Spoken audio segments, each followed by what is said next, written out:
Okay, guys, it's February. The time has come. Yes, billions of dollars have been spent, and we are years behind schedule. And yeah, we were pushing really hard to launch in 2021, but this is close enough. SLS is being rolled out for its wet rehearsal this month, and most probably there will be a launch occurring in March. A launch in the first quarter of 2022, which I always said would redeem Boeing, redeem NASA, redeem this project. What was that? You have got to be kidding me. I mean, what the hell is going on? Another delay? And this time, we have no idea as to when the launch is actually going to occur. NASA has decided to give up on the whole no sooner than dates because it's become quite obvious that these dates are little more than numbers that they're pulling out of their hat. The explanation that was given to us yesterday was beyond pathetic. Just a punch list that hasn't been completed yet, that it just took longer than we anticipated to get all of these items taken care of because this is, after all, an extremely complicated project, which of course it is. This is rocket science that we're talking about, but the fact that NASA is so far off base with their estimates, months and months, I mean, the fact that they were actually seriously looking at launching sometime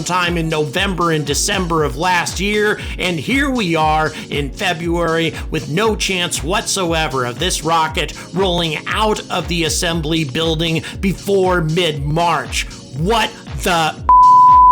And I don't know about the rest of you, but the whole attitude that I got on yesterday's conference call was nothing short of insulting. The entire idea that we're gonna launch this thing when we're good and ready and not before. Okay, yeah, sure, we don't want anything to go wrong with it, but at the same time, there needs to be some acknowledgement that we are unacceptably behind on this project, and it's putting Artemis and our return to the moon in great jeopardy. And this would be more acceptable also if Orion had not successfully launched 7 years ago. That's right, Orion went to orbit, as some of you know, and safely returned to Earth without incident 7 years ago. This capsule has been ready to go to the moon for a very long time. It has simply lacked a rocket capable of taking it there.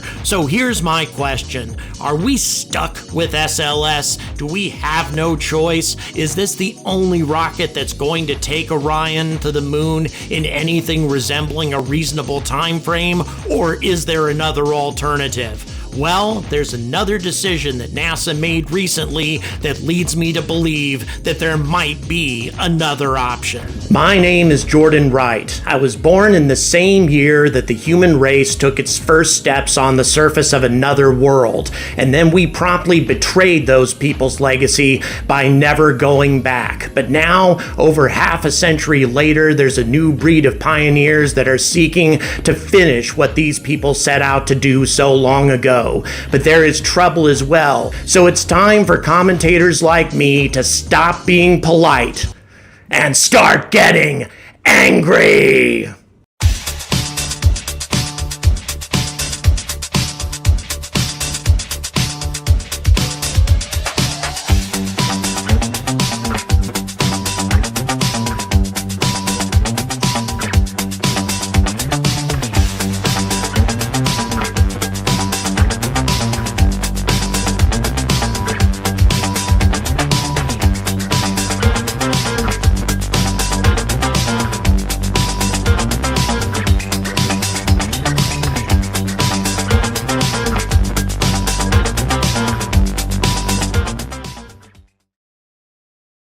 So as you saw in the introduction, a ULA Delta Heavy did indeed take Orion to low Earth orbit 7 years ago, and it returned safely, splashing down in the Pacific without any significant incident. The heat shield worked just fine, navigation worked just fine, and at this point, life support has been taken care of for the most part on this capsule. Granted, it's not ready to carry human passengers just yet, or at least that's the official word. In my opinion, Orion might indeed be ready to do all of those things. The only problem that we have is the fact that SLS is not yet ready for the Artemis 2 mission to orbit the moon with human passengers on board. We want to do an unmanned mission, which of course would be the safest way to carry this out before we take this any further.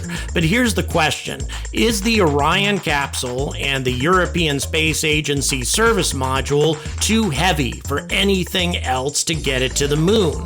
Granted, as you saw, the Delta Heavy is certainly capable of getting it to low Earth orbit, but what about getting it the rest of the way? Well, as a lot of you probably know, escaping Earth's gravity is 90% of the battle.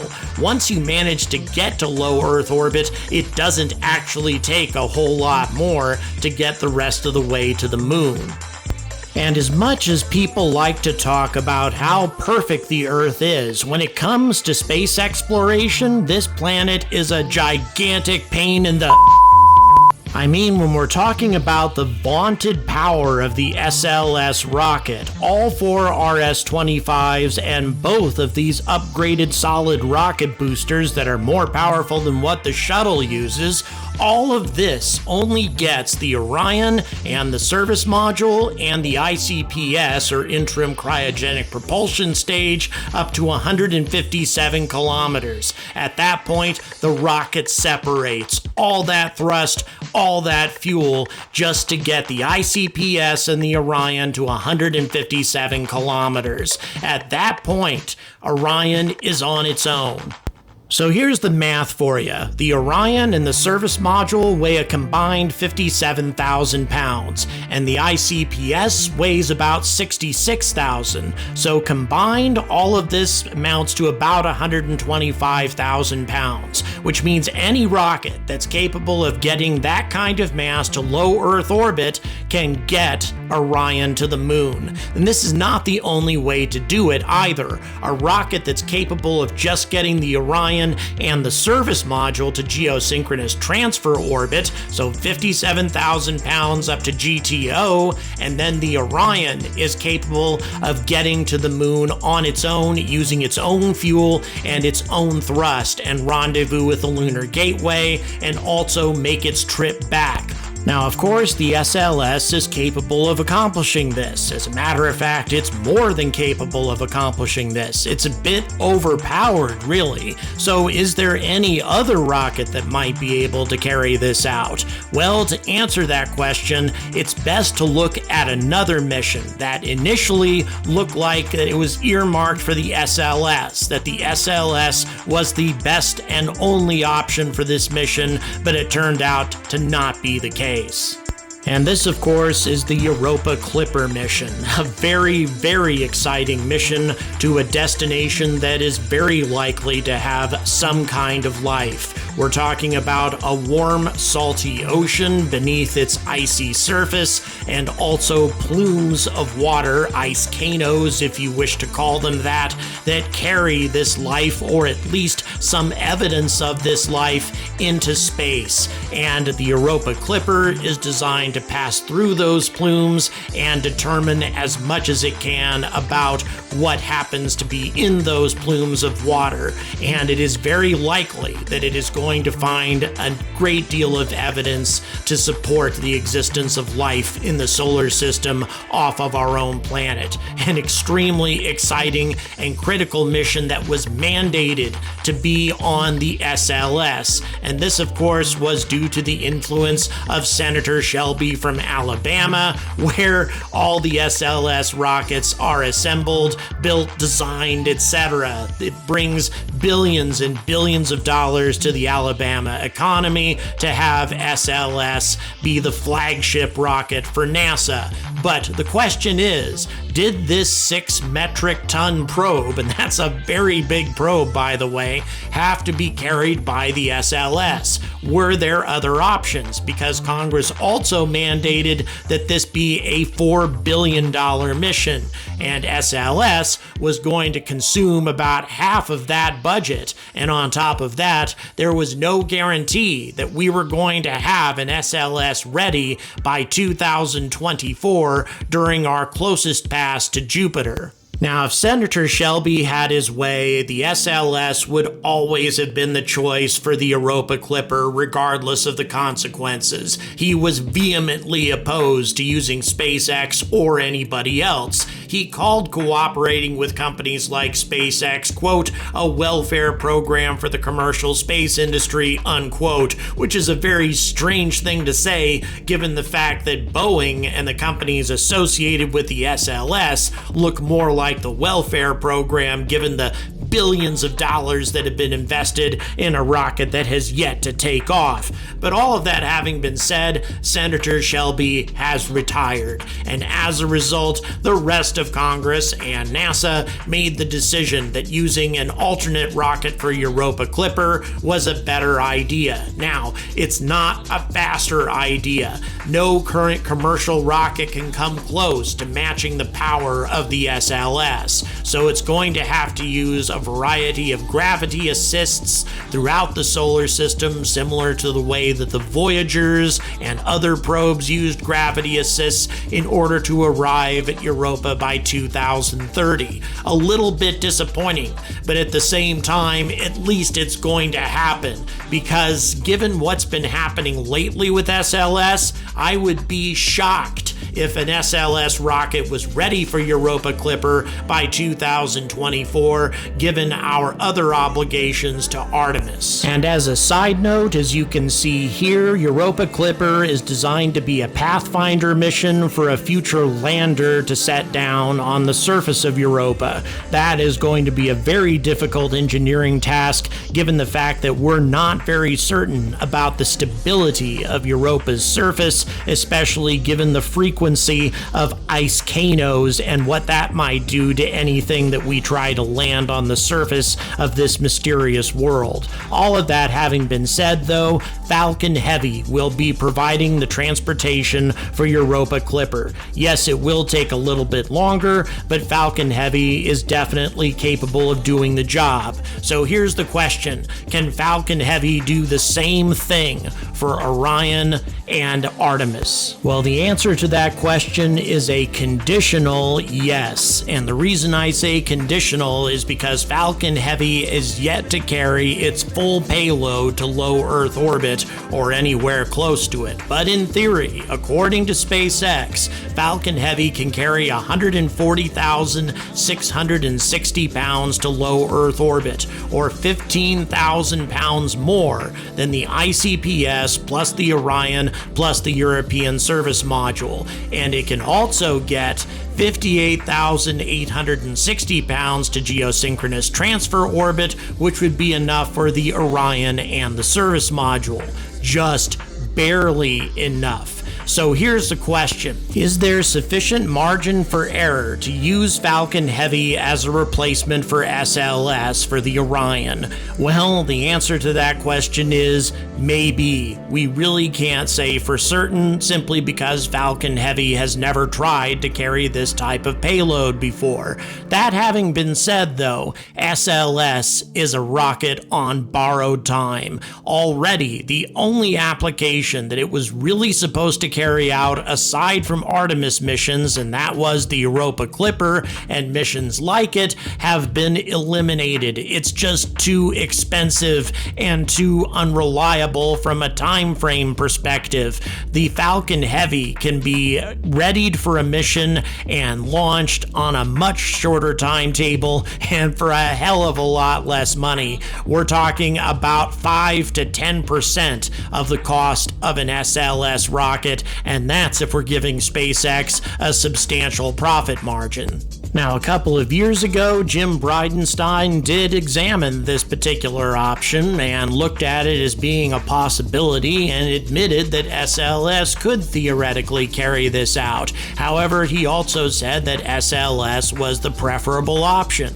And in some ways, I agree with him. You want to have a much larger margin for error if you can get it, and Falcon Heavy has virtually no margin for error. That having been said, though, I think Jim Bridenstine had different expectations for the SLS when he posted this on March 15th of 2019. Quote, "Good news, the NASA and Boeing teams are working overtime to accelerate the launch schedule of NASA SLS. If achievable, this is the preferred option for our first exploration mission that will send the NASA Orion capsule around the moon. Still looking at options," unquote. Well, I don't think they looked at options very hard, because Falcon Heavy is still not a human-rated vehicle. There's been no investigation as to whether or not the fairing might be adaptable to carry the SLS, or rather the Orion and the ICPS and all of those additional features,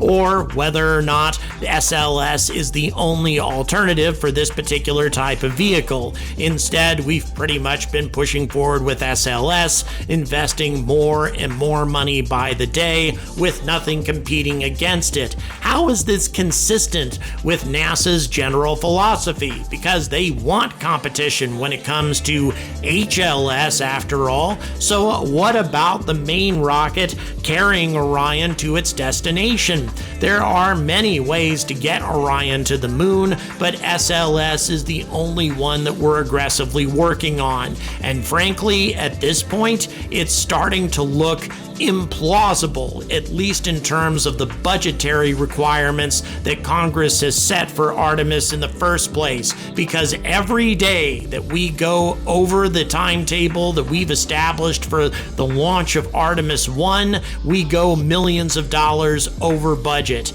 every single passing day. And by the way, this wasn't even addressed in the conference call. What was also not addressed was the fact that the People's Republic of China have significantly accelerated their timetable on not only getting to the moon, but establishing a self-sufficient human base on the moon. So the further we fall behind, the more chance the People's Republic of China has to beat us on the race to return to the moon. As a matter of fact, if you listen to that call, you would be surprised to think that NASA even knows that they're in a race in the first place. Instead, they're acting like a construction company on a job that's gone overtime. They have a punch list that isn't done yet. I've been involved in construction jobs in the past, and they talk about punch lists and being behind. They have other projects they're working on, etc., etc. But in those particular contracts, you have an established budget. You have a contracted amount that the company has bid on, and they're not going to go over that budget. So the longer it takes a construction company to complete their punch list, the more their profit margin drops, and therefore there's an incentive to get the damn job done. Now, some might argue that if you apply this sort of philosophy to NASA, then they're going to build an unsafe SLS, but that can be accounted for as far as construction jobs are concerned as well. Construction jobs cannot be considered completed until the entire job is thoroughly inspected by government agencies, outside agencies that don't have any vested interest in the project. This should be the case with SLS as well. Get the job done, get it done on time, and have it inspected in detail. And if all of that doesn't happen on time, then it starts cutting into the contractor's profit margin. However, that's not how it works, not even remotely when it comes to government contracts, especially NASA contracts, and this is simply intolerable. And by the way, I found it particularly annoying that the media agencies that were allowed to participate in the conference call were very careful to not ask these kinds of questions, not to put NASA's feet to the fire and demand that they deliver a finished product for the American taxpayer, as opposed to continuing to run further and further over budget. None of the people who were asking questions on that call, and by the way, organizations like ABC were allowed two questions rather, whereas the rules were one question per agency, but still they got to ask multiple questions, and none of them were the hard questions, whereas social influencers like myself didn't get a chance to ask any questions whatsoever. So what can we take away from all of this? Well, first of all, there should be some competition involved. We should at least look at whether or not Falcon Heavy might be able to carry out this mission. And yes, heavier payloads in the future are going to be required if we want to establish a self-sustaining base on the moon. And Falcon Heavy is not going to be able to carry anything more than the ICPS, the Orion, and the service module. So missions in the future with larger and more ambitious payloads are going to have to be carried by another rocket. But guess what that rocket might be? The Starship, because we're going to need Starship in order to land on the moon in the first place. Starship has been selected as the human landing service provider for this particular mission for Artemis. So if Starship is supposed to put astronauts on the surface of the moon, why can it not also be relied upon to deliver heavier cargoes? Or at the very least, it needs to be a competing interest. But that isn't what's happening right now, and frankly, I think it's putting our entire ambition of going back to the moon in serious jeopardy. If you like what I have to say, please subscribe to this channel, and also check out the description. There are many ways to support me to keep this content coming as rapidly as I tend to churn it out. So until NASA realizes that Artemis is not just another mission, but rather a game with incredibly high stakes and a game that we need to play to win, until they figure all of this out, I urge all of you to stay angry about space.